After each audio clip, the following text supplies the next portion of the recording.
বেল্লার কোনো দোকানদারের কাছে কেউ চাঁদার জুলুম করতে যায় না।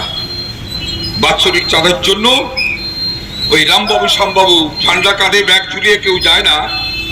বাৎসরিক চাঁদা আপনাকে দিতে হবে। বেলদাতে এসআইআর প্রতিবাদ সভা মঞ্চ থেকে বেলদার সামগ্রিক উন্নয়নের কথা তুলে ধরলেন বিধায়ক। মন্তব্য করলেন সিপিআইএম ও বিজেপি নেতাদের বিরুদ্ধে। রবিবার সন্ধ্যায় পশ্চিম মেদিনীপুর জেলার নারায়ণগড় ব্লকের বেলদাতে কেন্দ্রীয় সরকার ও নির্বাচন কমিশনের এসআইআর এর নাম করে প্রকৃত ভোটারদের ভোটার তালিকা থেকে নাম কাটার চক্রান্তের বিরুদ্ধে প্রতিবাদ জানিয়ে পথসভার আয়োজন করেছিল বেলদা ৮-এর ২ অঞ্চল তৃণমূল কংগ্রেস। এদিন বেলদা বাসস্ট্যান্ডে পথসভা থেকে বেলদার সামগ্রিক উন্নয়নের কথা তুলে ধরার পাশাপাশি বিজেপি এবং সিপিআইএম দলের বিরুদ্ধে একাধিক মন্তব্য করেন নারায়ণগড় বিধানসভার বিধায়ক সূর্যকান্ত অট্ট। বিধায়কের পাশাপাশি এদিন প্রতিবাদ সভায় উপস্থিত ছিলেন বেলদা ৮-এর ২ অঞ্চল তৃণমূল কংগ্রেসের সভাপতি অনাদি বারিক, নারায়ণগড় ব্লক তৃণমূল মহিলা কংগ্রেসের সভানেত্রী সুপর্ণা জৈন, অঞ্চল নেতৃত্ব রবীন্দ্রনাথ অধিকারী, বঙ্কিম বিহারী দাস মহাপাত্র, জ্যোতিকা পাল প্রধান, প্রতিভা জানা মৌরাই সহ অন্যান্যরা। সমস্যার সমাধান করা 5 বছরে সমাধান করা সম্ভব না, কিন্তু এটা তো ঠিক। বেলদার কোনো দোকানদারের কাছে কেউ চাঁদার জুলুম করতে যায় না। বাৎসরিক চাঁদার জন্য ওই রামবাবু শ্যামবাবু ঝান্ডা কাঁধে ব্যাগ ঝুলিয়ে কেউ যায় না। বাৎসরিক চাঁদা আপনাকে দিতে হবে। বন্ধ হয়ে গেছে, তৃণমূল কংগ্রেস বন্ধ করে দিয়েছে।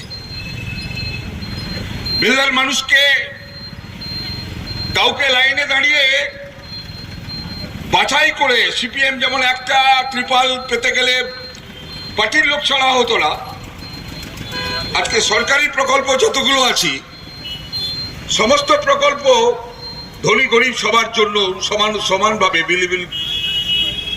বিলি বন্টন আমাদের সরকারের মধ্য দিয়ে হচ্ছে। এর জন্য পক্ষপাতিত্ব আমরা করছি না। এই ভারতীয় জনতা পার্টি এই লোকগুলোর পরামর্শ, এই লোকগুলোর সহযোগিতা নিয়ে পশ্চিমবাংলায় পরীক্ষিত একটা রাজনৈতিক নেতৃত্ব, একটা রাজনৈতিক নেতা, একজন নেত্রী, মুখ্যমন্ত্রী, তাকে পরাজিত করার স্বপ্ন দেখছি। আমি সবার উদ্দেশ্যে একটি কথা বলতে চাই। আমি ভারতবর্ষে একটা মুখ্যমন্ত্রীর নাম বলুন, নরেন্দ্র মোদীর নাম বলুন, যিনি ক্ষমতায় আসার আগে তার কি রাজনৈতিক ক্রেডিবিলিটি ছিল। আমাদের নেত্রী মমতা বন্দ্যোপাধ্যায়, তিনি যেদিন মুখ্যমন্ত্রী হন তার আগে 7 বার এমপি ছিলেন, 4 বার কেন্দ্র মন্ত্রী ছিলেন, 3 বারের বিধায়ক, 3 বারের মুখ্যমন্ত্রী। এই 26-এ 4 বার হবে, কেউ রুখতে পারবে না। আর আপনার নরেন্দ্র মোদী,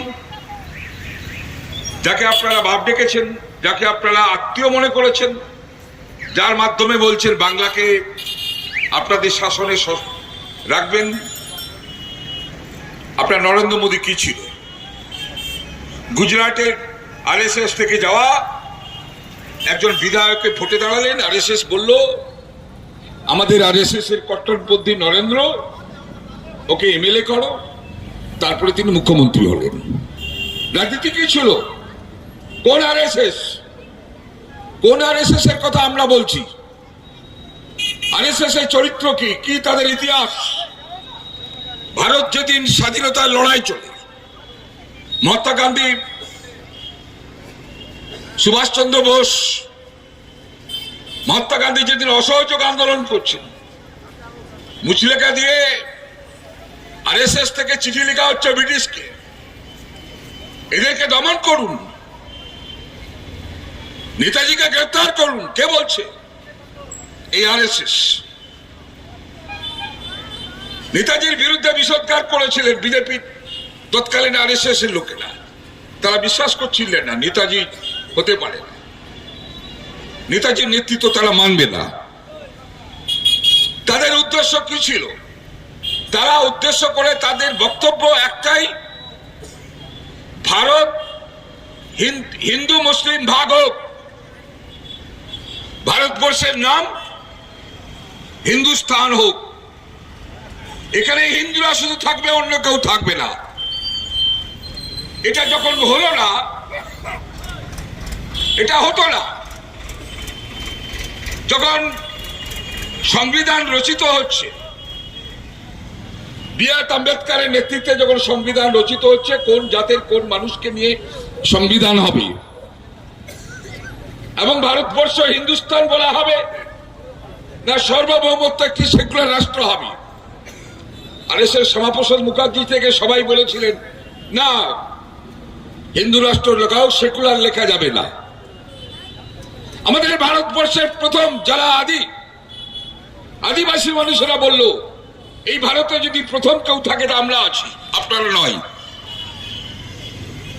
আপনারা নয়। এই দেশ সবার জন্য, এই দেশ হিন্দু, খ্রিস্টান, জৈন, পারসি সবার জন্য ভারত। পৃথিবীর কোথাও নেই ভারতবর্ষের মতো একটি সেকুলার রাষ্ট্র।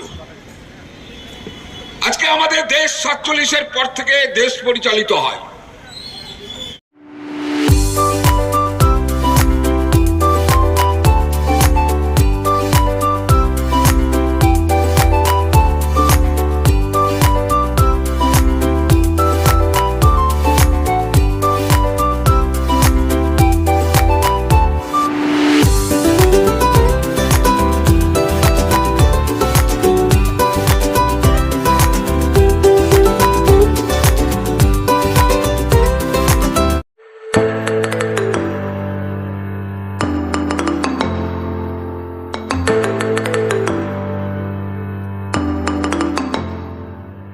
জিও বিপি নিয়ে এলো দারুণ সুখবর। কম দামে ডিজেল ও পেট্রোল ভরুন আর সাধারণ ডিজেল ও পেট্রোলের থেকে অতিরিক্ত মাইলেজ পান। জিও বিপি নিয়ে এলো দুর্দান্ত সুযোগ। জিও বিপি থেকে আপনার গাড়িতে ডিজেল ও পেট্রোল ভরুন আর পেয়ে যান 4.3% অতিরিক্ত মাইলেজ। শুধু তাই নয়, অন্যান্য তেলের থেকে জিও বিপি তেল নিলে পাচ্ছেন আকর্ষণীয় উপহার। ডাবল লাভ পেতে চলে আসুন আমাদের জিও বিপিতে। আপনার শহরেও পাবেন এই সুবিধে। আমাদের ঠিকানা Belda fuel service station, dealer Reliance BP mobility limited, Jadabchak, Belda, পশ্চিম মেদিনীপুর। গাড়িতে ডিজেল ও পেট্রোল ভরুন, সঙ্গে সঙ্গে পেয়ে যান ডবল অফার। অফার পেতে চলে আসুন আমাদের ফুয়েল স্টেশনে। প্রোপাইটার যুগল কিশোর দাস। যোগাযোগ নম্বর 7585809968।